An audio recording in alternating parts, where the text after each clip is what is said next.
What was it? Some of the things that you think like separated you from everybody else, or was all this like natural God-given talent that put you in the space that you was in? I just feel like what's the word I want to use? I didn't get comfortable. Okay. You know what I'm saying? Okay. And coming from being a nobody to being ranked in the city of New York City, where New York City breeds greats. You know what I'm saying? So I feel like at that time in high school, it was just like more so I want to be the best. So I didn't care who I was playing against, whether it was the St. Ray's, the Rice, the Cardinal Hayes, the whoever, you know what I'm saying? I just felt like can't nobody do nothing with me. Nobody. I don't care who it is.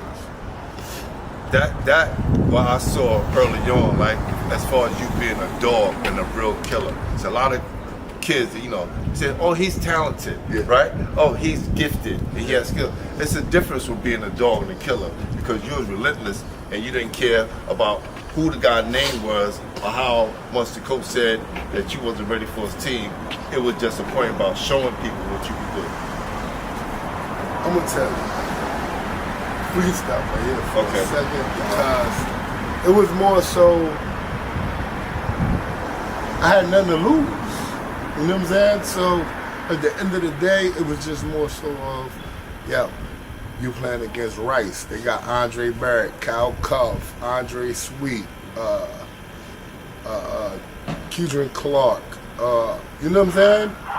And I'm like, I don't know none of these guys. You know what I'm saying? I don't. Right. They had names, at the time. You was kind of coming into a So it's just like, okay, my team loaded too. I got Famous Brown. I got Miguel Caballero. I got Justin, what's Justin's name? Last name.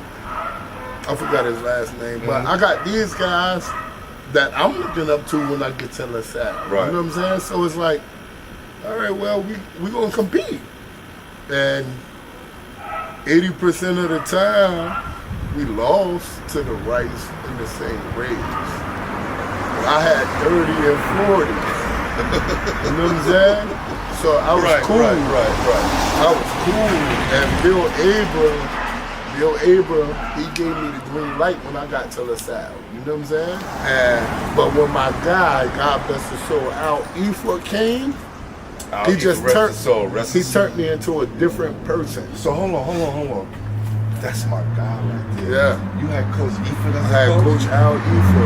Wow. Yes. The big ass hands. Right. But he brought a different person out of me. You know what I'm saying? Pause. And that motor in my back just grew and grew and grew. You know what I'm saying? I went from a 6-cylinder to a V8. Right. Then it turned me into a V12. Now, you know what I'm saying? Yo, now it's starting to make sense, because of all the great players that I know that came out of New York City, all of them was kind of connected to a great coach in some way. Nah, for sure. You know what I'm for saying? For sure. And I had a lot of great coaches afterwards, you know what I'm saying? Right. Because like I said, we was less fortunate. And so most coaches knew that either they had to pay me or they had to give me gear, apparel, or whatever, because I can go home with that and explain to my mom and my dad, look, this is what I got for playing basketball. You know what I'm saying? So the one thing I want to talk about, right, because you brought it up, right? And we're going to get there to that. We want to talk about the money situation, right? For sure. I think a lot of people, give you flack about and say, that, this guy took money, but all these guys get legal money right now. Right now. Right? So, absolutely. So would you say you was like one of the original guys for the NIL? I think I'm the reason why y'all getting paid right now. I think Lenny Cooke is the reason why y'all getting paid right now.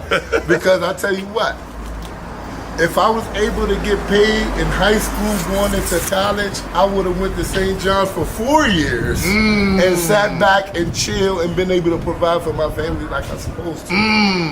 You know what I'm saying? Y'all guys is getting it now and able to do those things, man, and don't take it for granted because basketball has a start date and an expiration date. You just don't know when that expiration date is coming. Man, so when did you think like the Lenny Cooke phenomenon train started? Like when did it actually kind of take off? One of my most memorable moments is when we went to the city championship for LaSalle and nobody knew who I was. You know what I'm saying? Mr. Johnson! Mr. Johnson, he's the father to everybody in this community from Bushwick. This house, every person on this block or in this community, from me to Dashell, to Debris, to Damani, to Denton, to whoever. He's the godfather of everything that goes on in this community. What up, son? What's up, Mr. Johnson? Everything good, baby? Yes, sir. How you doing? All right. You missed your boy by a week. Oh, man, he was here? Yeah, he came up to stay with me for a few days. Okay, this is Mr. Johnson. Like I said, man, he's one of everybody from basketball head. Cool. He's the godfather of this community, man, and he took great care of me. Great. And look out for everybody, but you know, all my youngsters. Yes, for sure.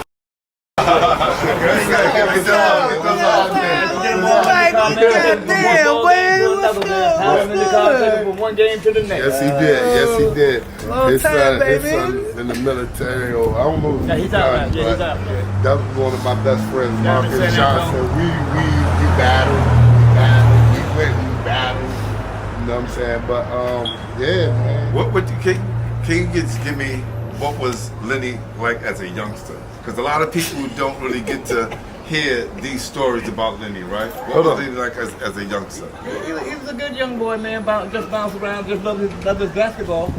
Loved his basketball, and quite a few women, you know what? Yeah.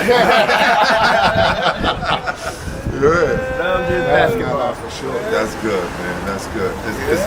Look, I want to say thank you for everybody in New York City that you were able to help kids in your neighborhood, right? Because to hear him scream your name and knowing that you're gonna be in that window, Right there, every time. It's people like you that kind of help all of us. Because I have one in my community who wasn't my dad, who kind of helped me out. I used to have a deal, man. They come up there, fall asleep on my floor. For sure. Come to the It be crib and nice fall asleep when on the floor. we ain't got nowhere to go. Right We here. come right here. Right here, they got something to eat, That's something to Marcus' sleep. other brother there. For sure. That's Him and Damani. Yeah. Me, what I just told you. Yeah, Me and that's Damani. what he talked about. That's how he started out. It's just like, it's just unbearable, man. The love, that's why I said I got to do it from here. That's you know what I'm right. saying? Because This is always I can't, I'm not a faker. I'm not a pretender. You know what I'm saying? So at the end of the day, it's like, yo, why not? You know what I'm saying? I got to give flowers when flowers is due. So I got to make sure that he get his flowers. Always. You know what I'm saying? You know. Thank you. How the baby's doing? Everybody's good, man. All 99 of them. Yeah, don't forget that. Don't forget that. You know. Everybody's good. God bless you, man. Thank you. All right. Take care. Bro, y'all All right. take care now. All right. See, But, man. See, that's what it's about, man. Right there. Like that's flowers. When this documentary come out. Yes, sir. Yes, sir. We'll do. That needs to be given, man, because it's guys like Mr. Johnson, Mr. right? Johnson, yes, sir. Who kind of helped a lot of us in New York City. There's Mr. Johnsons all over the city. For sure. And without those strong men in the community, where would we be? We don't what I'm know. saying? We don't Like, know. I man. have one in my community by Mr. Diggs, Yeah. and he's one of the main reasons why I'm doing what I'm doing today. Yeah. So Mr. Diggs, Mr. Johnson, and all them guys that's across the city. Everybody, even including myself, because we're gonna get into that part later in the story. You know what I'm saying? But it's people like him that make me want to do the things that I do now after basketball. You know what I'm saying? Because it's not about myself anymore. Which at first, let me tell you something. It was It all was no about you. other. It was all about me. You know what I'm saying? Ready?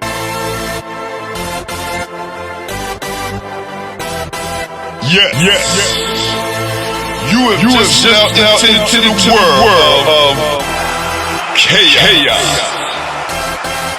Where everybody goes